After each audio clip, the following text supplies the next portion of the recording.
But Dorothea, Yeah. I'd really like welcome to the Bath Allotment Association.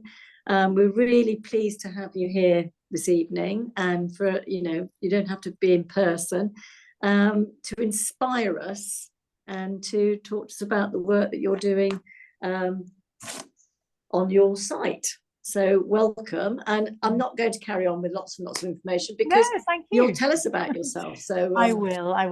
Hello, everyone. I'm Dorothea Orme, and I live here in the naval city of Plymouth, where I've been for now. I would say that I've been here longer than anywhere I've ever lived, and so it's very much home for me, and I don't see myself leaving. I was born in Singapore in 1959, and I came to England in 1971. And I've lived in many places, but I seem to find it fabulous here. Anyway, my relationship with growing, yes, when did it start? Well, I didn't realize that it started when I was a child, but my grandmother had an amazing vegetable garden, and she was Chinese, and she had bound feet, so she couldn't really work around the garden very easily. So she used to be sort of toddle. She used to have a little lady that used to take her to a bit, and then she'd sit down on a little chair and she'd sort of do little bits. But she did have a garden there, but she used to like touching the soil and doing stuff. And her garden really was organic, and probably I suppose it probably embodied all the principles of permaculture. And of course, I didn't know it as a young girl. Everything was, beautifully. The produce was amazing, and she had ducks and chickens and even pigs, and it was an amazing place. And in those days, Singapore, you could have land then, and little bits of land. But now, of course, with the population being so high, I think everybody lives in apartments unless you're incredibly wealthy. So that was my first sort of embodiment of being around gardens. And then when I came to England and summer holidays and stuff like that, I used to work at family farms. My Uncle Guy and Auntie Mary were my favorites because they were incredibly sweet and taught me a lot. And agriculture was very sort of industrial, I suppose. He had a very big farm, and it wasn't really, I didn't really learn too much from that. It was sort of hard work. Hard work. And then I went to work. I studied and worked as worked with skincare, working in sort of organic, using organic, or what would be classed as organic, unadulterated creams and lotions and so forth. I trained with skincare, specializing in acne and hypersensitive skin. And I also did little small operations and vein treatment on thread veins. And it was, I loved it, but it wasn't really, I didn't really give much thought to it. And my sort of life, I just sort of wanted to get the best ingredients and for the skin and so forth. And so I was always searching for great stuff. And that sort of led me into gardening, which I don't know how I did that sort of leap, but it led me into gardening. And then I started to look at, how do these herbs grow? How do they, what do they do? How can I get the very best quality, and so forth. And so then I decided, well, the best way to do is to jump in with both feet and study it. So I went to study in Pershore under the tutelage of Chris Beardshaw, sorry, my brain then. And he was a very young tutor. He was starting his own practice as a landscape architect, and he was an amazing tutor. And it was really more to do with aesthetics, the design, and also to learn about plants, which I really enjoyed. And it got me thinking about how plants were created. And it was really my eureka moment, because I started to realize that all the time we were looking at skin products and stuff like that. We were looking for, you know, the very sort of purest, but actually what we needed was it going inside. So it was from the body that we needed the goodness, not what we put on top, but what we put inside us. So it changed my whole attitude to how I sort of treated my body. I started to look at, I had children, and I started to look at what they were eating, where it was grown, and so forth and so forth. I'll start my screen share. Sorry, I forgot about screen share. Here it is. Which one? This one? That's it. So I'm going to quickly go on to that one, share, screen share, and this is. Can you see that? Yeah. Okay. From beginning. From beginning. Okay. 1 moment. From beginning. Okay. So I'm going to start the screen sharing. So basically, I spoke with Jackie. Jackie enjoyed one of my talks, and we decided to do a talk on wildlife, water, and well-being. 3 areas I know that you all are sort of thinking about. And so basically, let me just move this. As I said, I started to look at skin, and it wasn't really what we put inside our body, but what we put, sorry, on our body, but what we put inside our body. So I was looking for the perfect sort of unadulterated concoctions, but actually I needed to put that, to encourage people to put that, to eat it rather than to just think about on our surface of our skin. Of course, that was important, but it was a much more holistic thing. So I then chance meeting on the Hoe. I live on the Hoe in Plymouth, with a lady called Tess Wilmot, who was talking to me about permaculture. I'd never heard of it, and I thought, oh, you know, sounds interesting. But it changed my whole outlook of life. The more we became firm friends, and it changed my whole outlook of growing food and how we live. I really sort of changed my whole attitude to life from there. And I started to look at growing food with nature, based on the fact that it was in its purest form, you know, and how it's intended to be. So I looked at a holistic approach to growing carbon-rich food and nutrient-dense food at the allotment. Now, I was introduced to the permaculture allotment by Tess, and I had a small plot, a very small area, but I grew an abundance of amazing food. It was delicious, you know, and it was so healthy, and I just loved being at the allotment that I thought, oh, I would love a plot of my own, which I did.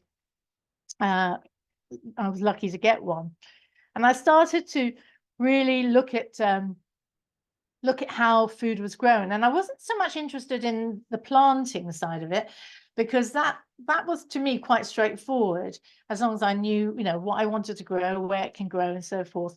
And we can learn all that quite easily. But for me, the fascination was with the soil, and what it embodied. And at that time, when I first started, the soil wasn't so much of a thing, you know. It didn't really start looking at soil till the late 80s, really. And this was much later, of course, but it wasn't really talked about. No one really talked about no dig, and I'm going back 18, 19 years. No one was talking about it so much, and gradually it's grown, and it's becoming more and more talked about and discussed, and people are using. And so I started to look more closely at the parallels between the living soil and the human body, because that was really what I was really interested in, how it affects me as a human being, and also how it affects life around us. And since, you know, like the advent of industrial farming, the soil has been treated so badly. We are using chemical fertilizers, we're using herbicides, pesticides, fungicides, everything we're throwing at it. And soil was, you know, as you have all realized, I'm sure, that was really not providing us with the best sort of life well, I suppose the best ingredients for food, let's put it say.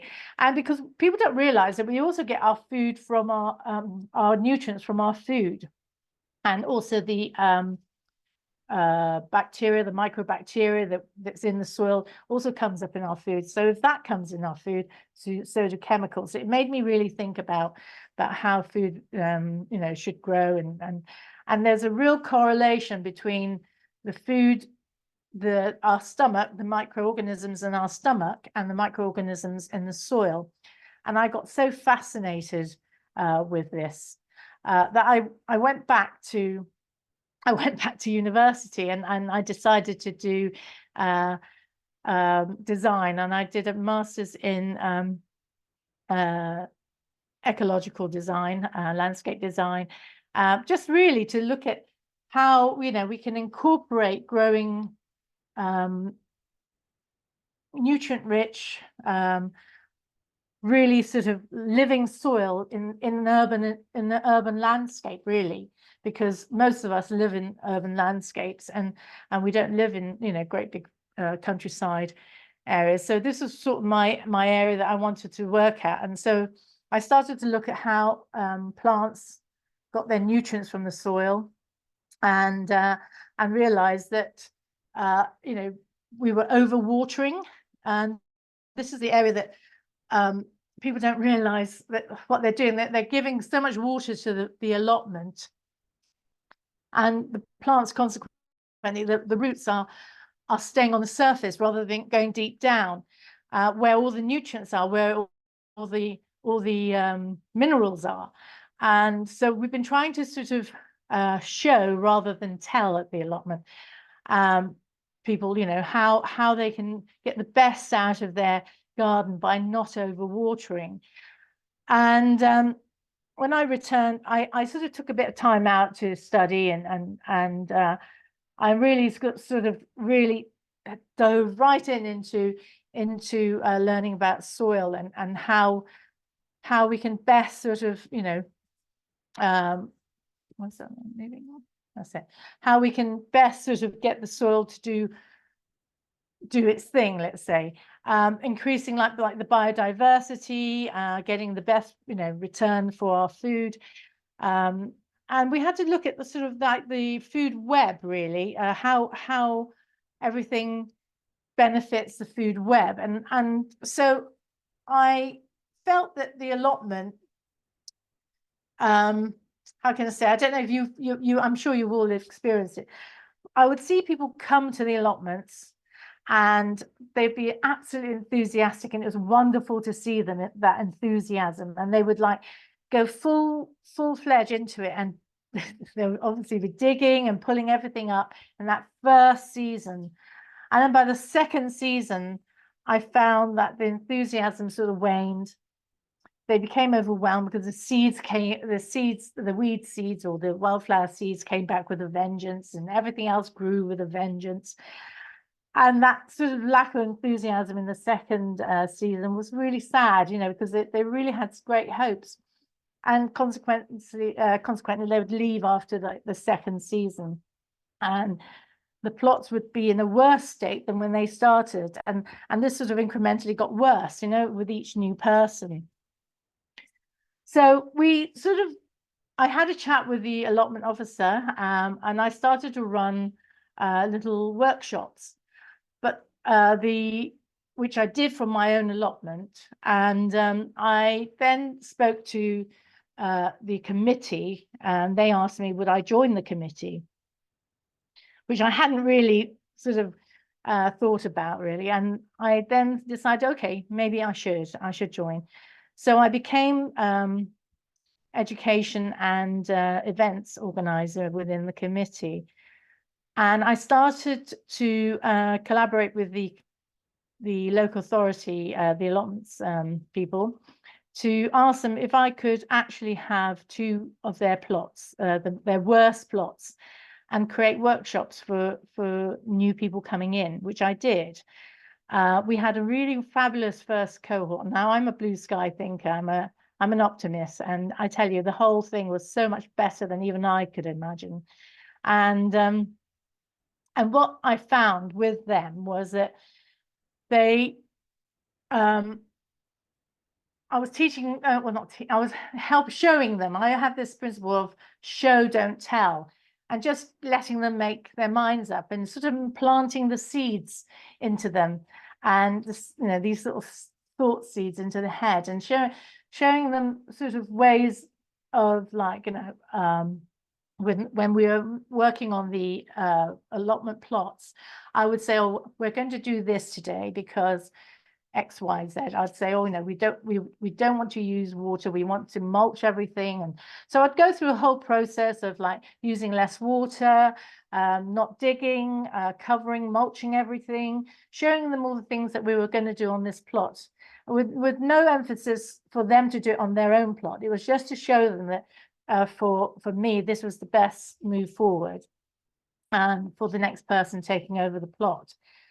But it was quite interesting because it had such an amazing effect, because I found them that as the workshops went on, I did a workshop of 12 workshops for this first cohort, and they got so enthusiastic. I introduced them into design, and so they could plan their garden. And one of the things the very first things I said to them was, which was contrary to what the council tell them, is that one of the first things you should put in your allotment is a shed. And they were like saying, well, I said, well, because one of the things I find when people don't have a shed or some cover is that they can't collect water, they can't harvest water, and that's so important. Rainwater is absolutely vital for our plots, and they can't be under cover when the rain comes in, and so they leave and go home. So, you know, the day is shortened. A shed gives them somewhere to go and have a pee, somewhere to make a cup of tea and have their lunch, you know. So it's so important. It's about keeping them there longer, because that's what I was, as a designer, you look at things differently, you change things differently, you wonder why people do the things they do. And of course I was looking at it, well, they're not here long enough because A, it's raining, or B, they've got nowhere to you know, take refuge from rain or sun or whatever, you know. So one of the things I sort of highly recommend most well, everybody, is to get a shed. Just, you know, beg, steal, or borrow, I don't know, but get one, because it is the first important thing. It makes you stay at the allotment longer. It gives you somewhere to have a bit of privacy, to have a pee, and like I say, you can make tea, and it gives you somewhere, a surface to get your rainwater capture. So it's so important. So one of the things we do at the allotment is to highly stress water storage, water harvesting. It's so important. And so we have it off our trading hut roof. We have it off our polytunnel. We have a couple of other buildings that we're getting those big IBC containers. And so we sort of, you know, show them that we're doing it, and they in turn follow. And also showing them how to water plants. I know this sounds daft, doesn't it? I mean, we have a chap that, no lie, he watered his plot for 2 hours. It was incredible. And other plot holders would absolutely be in arms, you know, saying, oh my goodness, I can't get to the tap, and so forth. And over the last 2 years, I've seen him change his habits. It's quite interesting, because he was the traditional double digging and all sorts. I mean, he you know, it was incredible, really, how much water he was using, how much he was digging, how much hard work he was putting into his allotment. And so he'd come and see my allotment. This is my allotment. This is like sort of where I do my workshops. If it's a sunny day, I do it at my allotment, and a part of my allotments. And he'd come in and ask me, oh, why do you do this? Why do you do that? You know, he would ask, and he'd be looking. And every time now I go past his allotment, I see that he started mulching. He's not watering as much, and it's sort of incremental. But, you know, I think it's gone down to about a half an hour now, maybe 3/4. But I mean, it's so much better than how it was. And so it just goes to show people do take notice of what's happening. Now, he doesn't, his first language isn't English. So he's only, been following, learning, watching everyone around, and it's beautiful to see this happening, and also the fact he's cut his watering time by over half. And then he asked me, why don't you use a hose? I said, well, I don't need to. And showing him, how to water down the stem only for the roots. And so when people start to see, I said, look, if I water it like you, all I'm doing is feeding weeds and wildflowers and so forth, and also explaining about the roots. So in terms of water harvesting, I sort of stress that the best water that we can have on our plants is rainwater. And obviously, if there's a shortage of water, then of course, then we go to our taps. But really, last summer, at the beginning of the summer, we had a bit of a dry spell, and it was really, really dry in early summer. So I did some workshops on mulching, showing people what to do, and we mulched with sheep's fleece. We mulched with I used all the wildflowers that were growing on the plot over the winter and spring and mulched with those before they went to seed.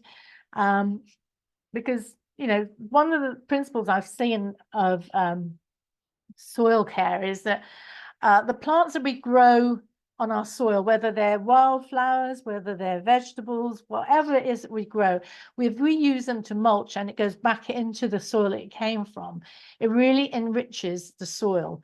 It's incredible the difference it makes, and you can put it into our compost as well.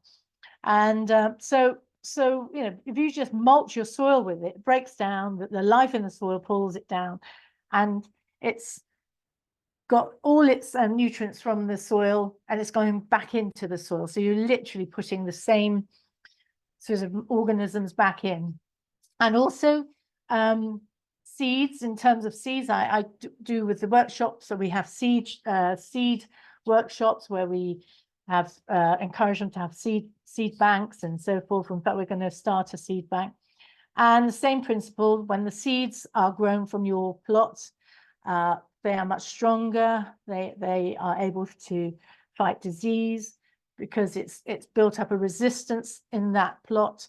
So it's not so good for Marcus, who sells the seed for our the commercial seeds, but it is so much better for your plot and for your plants. They're much stronger, they're more robust, they're much more resistant to disease. And it's really important. So we push seed bank, seed saving. I'm showing you this because I do a lot of what happens on this allotment plot. It's like soil production. It's a research lab. It's a nutrient dense. We grow nutrients dense food. We increase the biodiversity, and of course the seed banks. It's an educational space. It's a socializing space. It's a designing space. It's a food bank. It's a carbon storage, it's a plant swap place, it's a fermentation station, it's a physic garden because we grow a lot of herbs there, and this allotment. It really is our medicine. Our food and our herbs are our medicine, and we store a lot of water there. And it's also a place of mindfulness. It's about people care, because part of it is also to make sure that people at the allotment, start to care about themselves. And that's when I was saying earlier about planting seeds in their head. And when I say about planting seeds mentally, it's amazing watching these people grow as people. As their gardens grow, they themselves grow as they sort of, take in more knowledge of plants, of the soil, and understanding of the soil, how it affects our environment that we live in, how important it is for all that. And so it really is, it's incredible watching the people change in the cohort, especially in the first and second workshops. We are currently on our second workshop, and we do a lot of stuff with them. Well, I do. And going back to what, you know, we are also currently, I mean, this is one of, this is the cohort that we worked with, the first lot. We're building a hugelculture there. And we're building a hugelculture because it's sort of one way of moving earth that was covered. But if you look at this plot, this is probably one of the worst plots I've ever seen in my life. It was covered by probably about two to three sheets of plastic. You can see the broken bits of plastic, they're crumpled. And then on top of that, it had about 3 layers of carpet. So it had never been taken. No one wanted it because it, what could they do with it? So it took us all so much time to pull out every bit of carpet. And then we had to move some earth. So there was a little bit of digging, but then once we landscaped, let's say, we then covered it all in cardboard and wood chip, and in readiness for the whoever took it over. All they had to do was just move the wood chip and start planting where they wanted to plant, and go from there and create their beds. We did plant some vegetables in there, perennials for them to just get them started and so forth. And one of the cohort actually took over that plot, and she's done an amazing job since then. There we are, we're having their their certificates. Oops, go back, their certificate.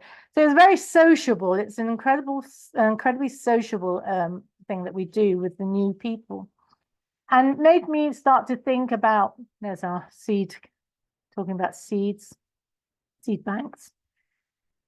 And made me think about how we could move forward. So I approached the local authority and asked them if I could design some microplots for, you know, people on the waiting list. So they had something to get their teeth into. It wasn't so challenging as a huge plot until they got a little bit of experience. It gave them a chance to build up friendships. And one of the things with the both cohorts actually is that they've created these really good friendships with each other, and they help each other a lot. So if they're away, one or a few of them will help with like watering or whatever needs to be done. It's really amazing how that actually benefits the site. And because of that, I wanted to start creating that sort of relationship quite early on within the when they start on the list. And so I created a plan for I designed a plan for 4 beds for people in wheelchair users, and then the other ones are micro plots. And then we sort of wanted a communal space, so it's all about collecting water again. So I created a walkway with seating, and then with covers on the top that we collect water. We have water troughs rather than taps for hoses, so that they would only water with watering cans. Above the water troughs would be canopies, so that again, water collection. And the water troughs would be linked to mains water, so that if it went below a certain amount, the mains water would kick in. But of course, we have so much rain in this country, especially in the southwest. You know, hopefully a lot of that will be filled with rainwater as well. So we're looking at building compost toilets, and I designed a compost toilet using wheelie bins. Again, every surface we collect water, every possible surface that we can find, of any sort of covering that we can collect water, we are going to collect rainwater. I don't know if you can, hold on, let me just go back. It's not a very good picture, but if you can see a sort of like a 3D image there of that's the covered walkway, you know, with seats underneath. So it's a communal garden, and that's one of the things I wanted to stress to, and I spoke with Jackie about this, is that, you know, if it's a communal garden and it's micro plots, they will also need somewhere to sit and be out of the rain or out of the sun, whichever way. So I did design a shed. You can't really see it. I'll show you in a minute in a bigger picture. And then I encourage them to we put shelves up so that people could plant swap and things like that, and seed swap, and so forth outside our trading hut. I encouraged perennial vegetable growing rather than annuals all the time, so that there's no hunger gap. So we did workshops on that. We did workshops on fermentation. I'll show you in a minute. Here we are, the fermentation workshops, using fermentation in the soil, the Japanese method, a bit like bokashi, but slightly different. Storing food. And so that, and every sort of workshop we have, that's sort of like that's sort of a social event as well. So we make it a social event. It's really enjoyable. People, again, learn together and they create friendships. It's lovely to see. I organize talks. So talks, I've got Nikki Scott there and Tess Wilmot, my friend who I met, who's a permaculture designer and coach, and also Nikki we call him the compost king. He's an amazing guy at composting. He runs workshops in Devon, and there's me having another workshop there, doing a composting workshop with them. And we look at ways of storing carbon, through dried weeds, through straw, through wood chips. We lay over the soil cover with cardboard or ground cover if you don't want to use cardboard, but I always sort of use cardboard. And it's all about putting the carbon back into that soil. So we're farming carbon in a sense, we're growing carbon. So anywhere the soil doesn't like to have open spaces, it doesn't like to be exposed. So it really works so much better if we cover every bit of soil. And people say, well, if I cover it with cardboard and wood chips or whatever, how can my stuff grow? You just go like that. You just get your hand and you move the wood chip, or get a fork and not a fork, a rake, and move the wood chip. It's so easy. And then you just plant straight into the cardboard. It's so straightforward. We do a lot of socializing, and it's all based on, keeping everyone connected. And we try and I'm sure you guys do it as well. It is a really good way of connecting and creating community spirit. And gardening, as I said earlier, is about mindfulness. So helping them understand that, it's got to be pleasurable. And why would you just go there and just have, hard labor every time you go there, no enjoyment? So it's about taking time. So I sort of, we talk about mindfulness, we talk about people care, about how, we have to look after ourselves when we're there. And it becomes something of a pleasure. You can't wait to get there. And it's not just about hard slog and no joy, I mean, So this is our wild garden. We've got the current cohort are designing this, and we're looking at what we're going to do with it. There is a willow tree there, so we're looking at plants that, asking them for ideas for plants to put around the willow, around the planting around. We want it to be naturalistic. So we're looking at different plants. So this type of stuff we do at the workshop, and it gives them an opportunity to design, which is great. Like skill sharing again. And this is the covered walkway. So there's this is a walkway between the bottom field and the top, and the top field. And at the top of that walkway is a natural opening in the hedge rather, and so that people don't bother with the people growing in the containers, in the raised beds. If they want to walk through, they walk through the middle, but they can also, it's an opportunity to stop and chat and stop and have a natter with the people at the microplots. So this is our site. It's not a very big site. We don't have a massive microplot site, but it's enough. We looked at water capture. We looked at a shed. There is a shed. They can go in and stay warm from the rain. They can also shield from the rain in the walkthrough. It's about planting, growing, friendships. And this is something that we're proposing to the local authority. I've finished all the plans now, so we're going to put that proposal, and hopefully we'll get our funding for this very soon, so we can start building. And this is one of our this is Nikki Scott, one of our composting workshops that we do. And yeah, it's a wonderful experience, really, because, and also a couple of people there are from another allotment. And this is one of the things also that we do. I know that you guys have you're from all different sites, and here we have people from 2 different sites joining in the composting workshop.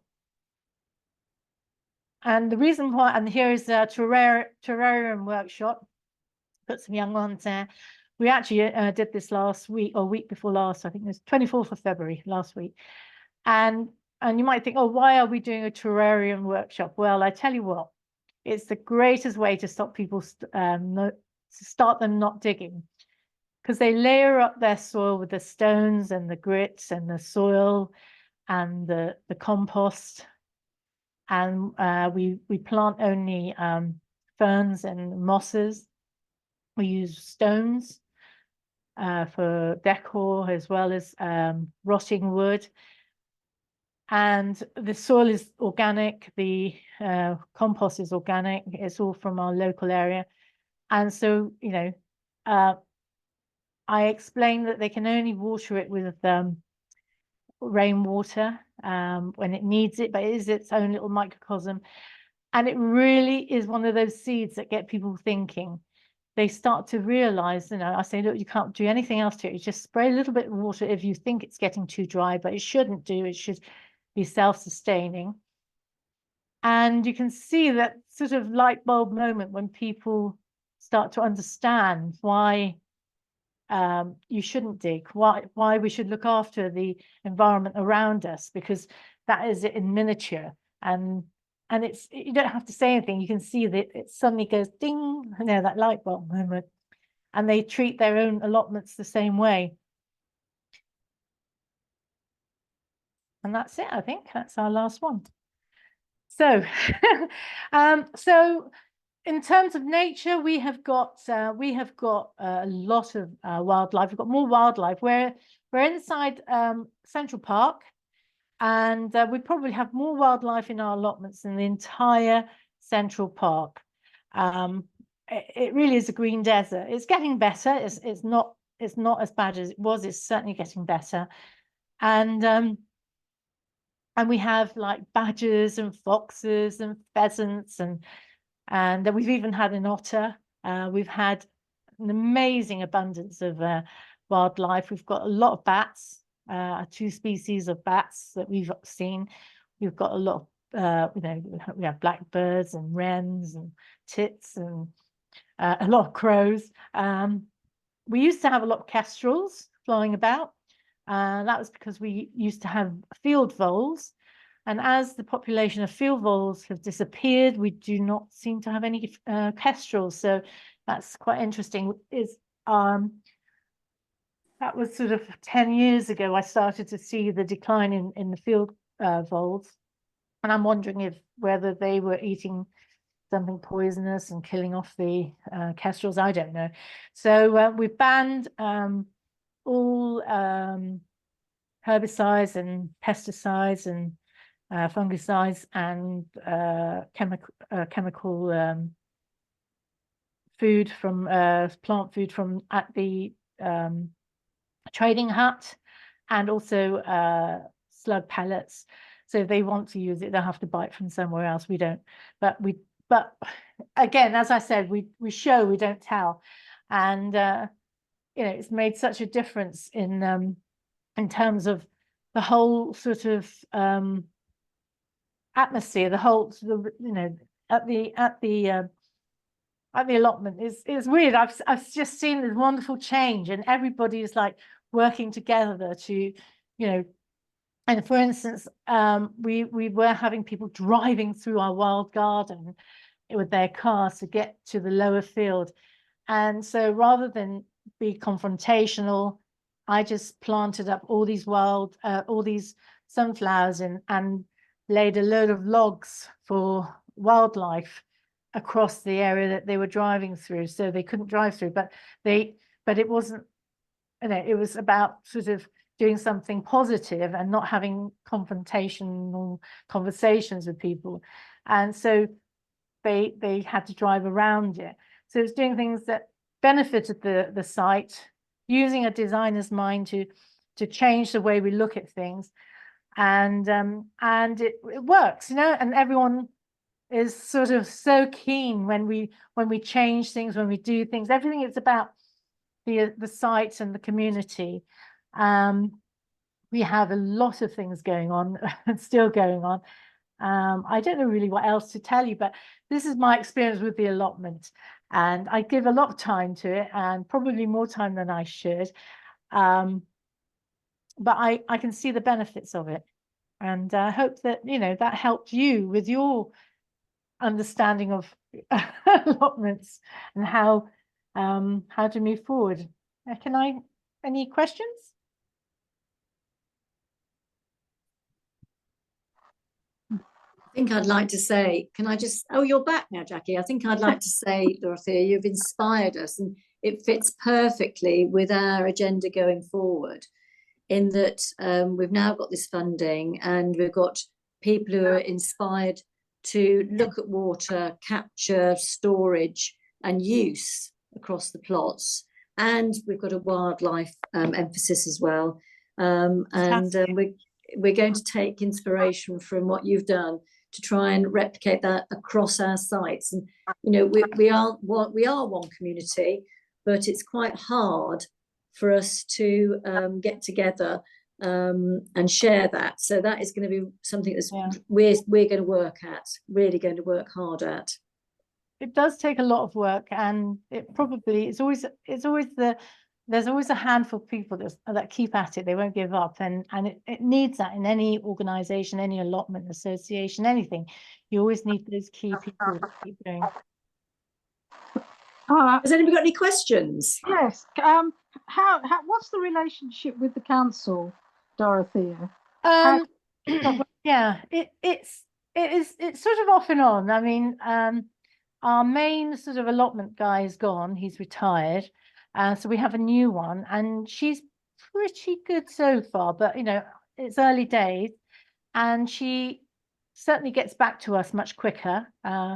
I did have a fairly good relationship with the old one, in that I sort of understood him, and I sort of worked around him and let him think that it was his idea, so that he would be he would be on board. And so I'd sort of, oh yeah, of course that was your idea, wasn't it? And oh yeah. And so that's how I got that piece of land for the micro plots, because I let him think that he'd suggested it. Do they run the waiting list, or how do you communicate with people from the waiting list? Right, yeah, they tell us when someone is coming into the plot, we have to sort of show them around if we're there on a Saturday or Sunday, or if someone's there during the week. So that's really the first time we sort of know, unless they're coming on to the workshop. But they're a little bit lax in communication, and even the people on the waiting list aren't too sure what's happening. It's quite a slow process. I don't know how it works with Bath, but it's a very strange and slow process here, but we get there in the end.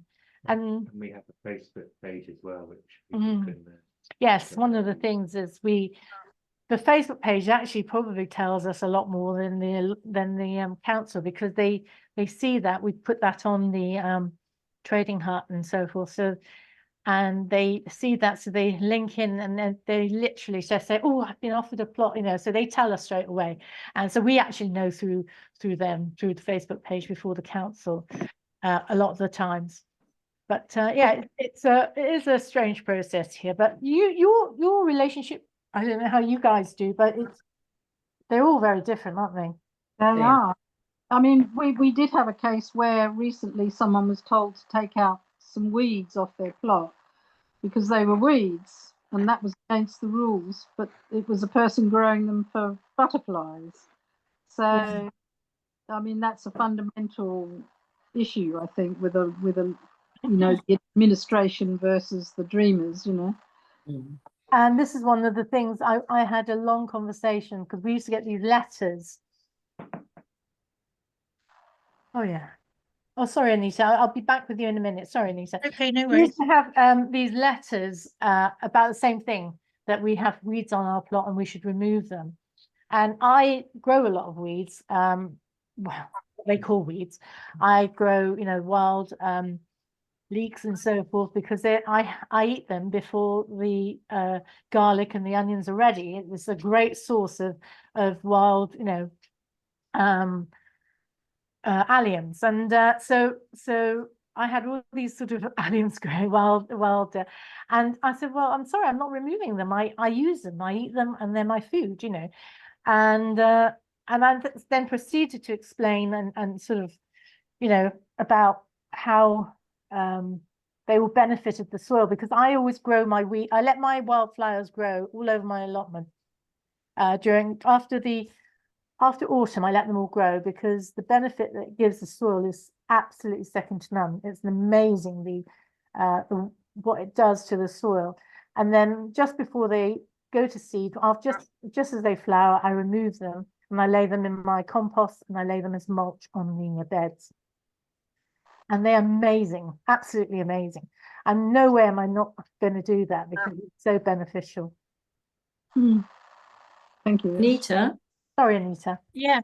I've actually got a separate question, but to the wildflower conversation, this year I did plant a 6-foot square wildflower, one butterfly rich and one bee rich. It was absolutely brilliant, but it's all still there. I haven't done anything with it. But so is it a good idea to cut all of that and use it as mulch, or will it all have Yeah. seeded? Yeah, you don't want it Do to. I Well, need to? I would leave some to seed, because you want some seeds to plant next year, but you want some to grow next year. But so I would say I remove probably 80% of them and leave about 20% of the seeds, because I want them to grow again next year. So Mhm. so I do that, and then it makes amazing mulch. It saved my vegetables during that really dry session. Mhm.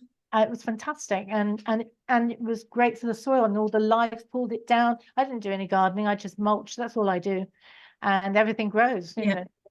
Yes, well, for the past couple of years I've been mulching with leaves, Oh, and trying to do a no dig, and everybody goes past. They know I've tried that, it's not going to work. yeah, it's Anyway, but fantastic. the actual wildflower patch, though, I'm just going to leave that there, am I? Yeah, leave it. I would Just pick some up, because you'll have too many, because they'll be, yeah. your neighbors might not be appreciative. So I always tend to Mhm. leave about 20% in an area that's sort of in the middle of my allotment, sort of thing. Yes, likewise. Yeah, so it doesn't affect anyone But I else. must say, sorry, on our allotment, a lot of people grow flowers, not just wildflowers. They're daffs and roses and all sorts of things. Yeah, So that is really very nice, it's cut wonderful. flowers. So maybe we're there a bit more lenient with that. But what my main question was, please, Dorothea, Mhm. is the great slug conversation. Now there is companion planting, isn't there? Yeah. I've looked up at the regen. We had the regen chap gave us a talk, which was wonderful. But Yes. I wondered if you've got any Well, I tips tell in you that what I do. It direction. sounds a bit gruesome, but Yeah. I keep I keep the leopard slugs. I like them. They're really beneficial, because they eat the other slugs. And what I tend to do is, every sort of 10 feet, I cut one of those big yellow orangey ones up, and that Yeah. splits out. And it's amazing watching these leopard slugs eat them. And they're munching Yeah. on them, and they're loving it. And so the more leopard slugs we have, the better. And they keep those horrible plant destroying ones. And also, So, yeah. mhm. So you're saying that the leopard slugs eat the orange ones? I've only got the orange ones, I think. Oh, you bring I the haven't leopard seen the other. ones. Just get Yeah. a sharp pair of scissors, chop one in half every so often. I know it's gruesome, but it works, and it's life. You know that we can Yeah. only get You life want the kitchen after scissors. death. You Yeah. know? I Yes. mean, death is part of life, and in order for things to grow, some things have to die. You know, a lot of things have to die, and that's what gardening Yeah, is. no, I'm quite happy to get rid of those. It's just a thought. I'll look A away very as I sharp do pair it. of scissors. That's what I suggest. And it's amazing watching, and even the wood lice eat them, and other insects. You see and you think, oh gosh, I never realized that they were cannibals. You know, it's quite funny. And of course, But what about, less gruesome, what about marigolds and what have you? yeah. Well, With the more carrots but and I mean, beans the and what thing have is, you. like in nature, if you think about nature, in nature, there's no order, there's no monoculture. It's a big, you know, mix up. And if Yeah, you grow yeah, your yeah. vegetables in that same way, you know, you're not going to get sort of attacked by one, you know, one sort of predator. It's sort of because they Okay. work with you know, plants emit a gas. You know, it's like almost like a pheromone, and the insects, their predators, pick up on those gases. That's what they. So, for instance, like the carrot root fly, you know, he only flies. I think you can't fly any higher than 500 or 600 millimeters, 15 centimeters, 60. So you plant your carrots higher, you know, in the raised bed higher. It can't reach it. Or you plant things around it that detract from the smell. So you have to sort of work with nature. You think, well, you know, those little, you know, little root flies can't or they can't smell Yeah. it. Is that intermingling? It doesn't matter that they're not in perfect Well, rows, maybe you know? I'll mingle, mix everything up. I probably won't know what's what now. Then that's fine. Great, I'll try that. Thank you very much. You're welcome. Any more questions? I have a question. Yes. When you mentioned that you let your wildflowers grow throughout the winter, I did that last year with the forget-me-nots, and they really covered the lot. And then I let them flower and I let them go to seed because they were so pretty. And so I think my neighbor didn't quite appreciate that. And also this year I really had so many, I put my packs on top of them, which well, it wasn't very nice, but I wondered how you get them out of the soil when you're not digging. I don't. I love forget-me-nots, and they're really nutrient rich. They're really good for the soil. They're not very deep. The roots are quite shallow, so they're easy to pull out if you want to, and they're great in your compost. They're very easy to deal with. They're not difficult. And I pray each start of the year that, you know, that they'll come back, because I love them. I love the blue. It just looks amazing. It just, and they're really good for the soil. You know, that I don't, people say to me, what are you growing this year? I said, oh, soil. And they look at me confused. And I said, you know, I grow soil. I mean, when I first started on my plot, the pavement or the footpath was higher than the plot. And now 17, 18 years later, my plot is higher than my footpath because I'm growing soil. And that's what soil is. It's dead matter that had been utilized, and, you know, and it's, you know, the life in the soil, you know, the life, there's so much more life beneath your feet than there is above it. And you need to feed it. And we can't do it if we don't give them the right nutrients. And there's a wonderful, you know, it's wonderful the way it works, because your plant gets its food from the sun, but it only keeps about 2/3 of that food, maybe a little bit more. The rest of it sends down into its roots, what they call exudates, you know, and these are like sugars, and these sugars go down into the roots, and it's like for the microscopic life in the soil, it's like someone opening a cake shop for them. So they go, you know, into they form colonies, like we form colonies around rivers and sea and waterfronts, and so like the seafronts. They form colonies around these roots, which is why it's so good to have perennial plants. They keep these colonies around these perennial plants. And what they do in exchange for the sugars that the plant releases, it crushes aggregates into fine water-soluble powder. And the plant then doesn't get ill, doesn't get disease, because it gets all its minerals from this crushed aggregates that the mycorrhizal fungi, the microscopic the microorganisms in the soil breaks up for them. Without them, it can't suck up these nutrients. So you have, which is what happens when you use chemical fertilizers. Chemical fertilizers provide that, but what it does mean that the life in the soil is killed off as a result, because they can't live with the chemicals, so they die off. So then that's why farmers are constantly, they're on that sort of, they can no longer give up the chemical fertilizers to feed their plants, because they've already killed all the life in the soil. That's what you don't want to do. You want to keep that life in the soil and let it be uptake naturally, because all the minerals are down there.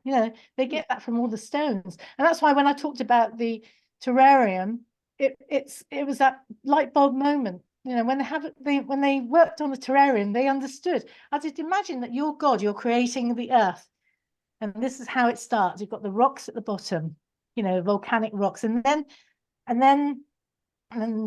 rocks break up a little bit into little gravel.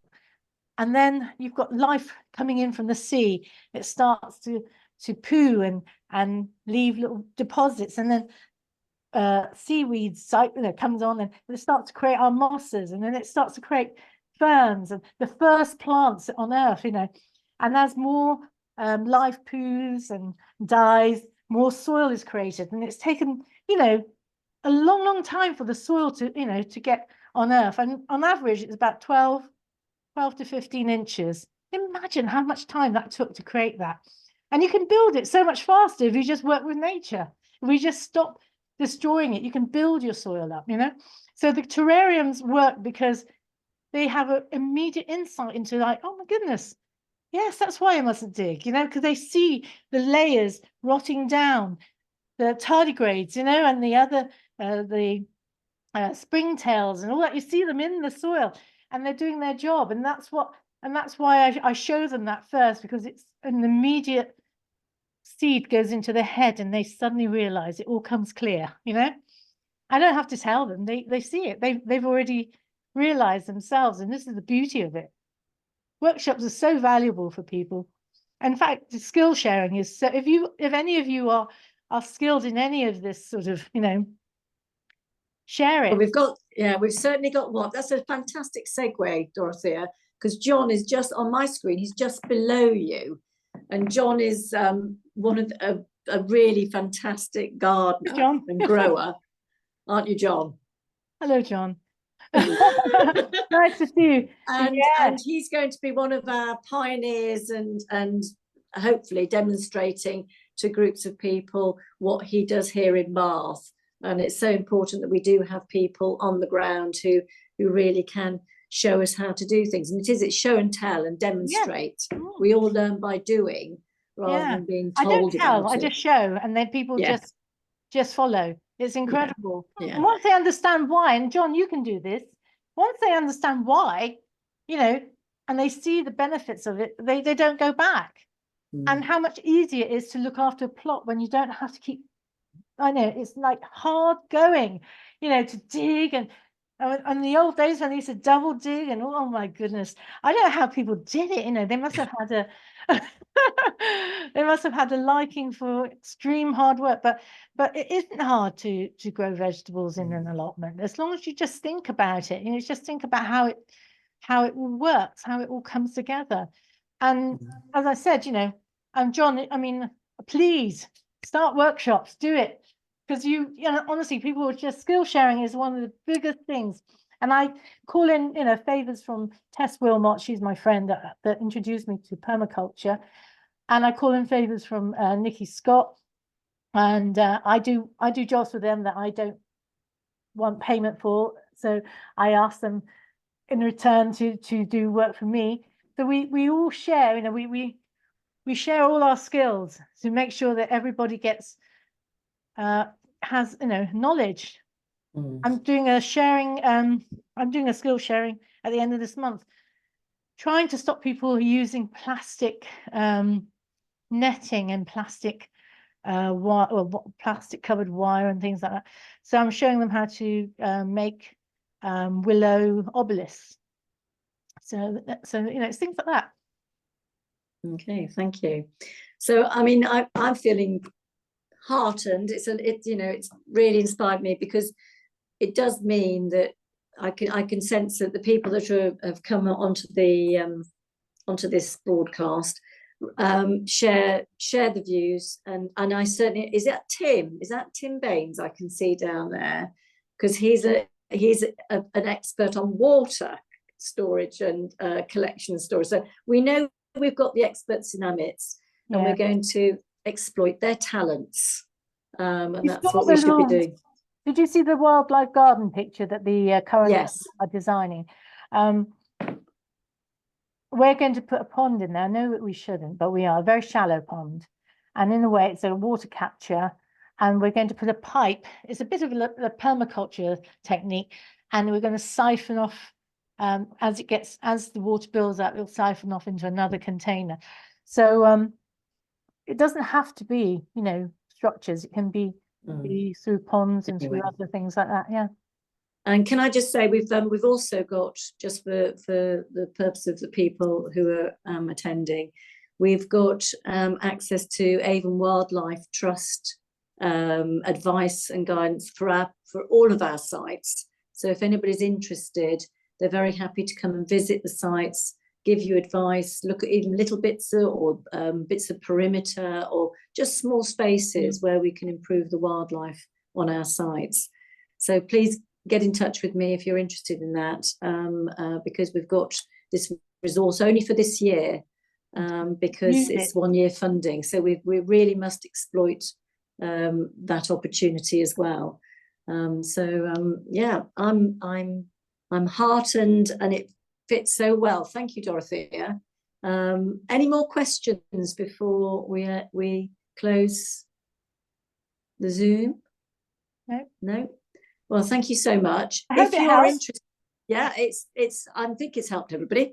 But if you are interested in getting involved in either water storage, collection storage, or regenerative growing or permaculture, wildlife on your plots, or being involved in setting up some microplots on your sites, please get in touch with either myself or Jackie or Maria, because that's on our agenda for this year, and we really want to get this working. We have got this bit of small funding now, so that can kickstart a lot of projects. So I'm delighted with that, and thanks publicly to Jackie for her persistence, resilience, and fortitude in getting that bid through. So thank you, and thank you again for everybody for attending.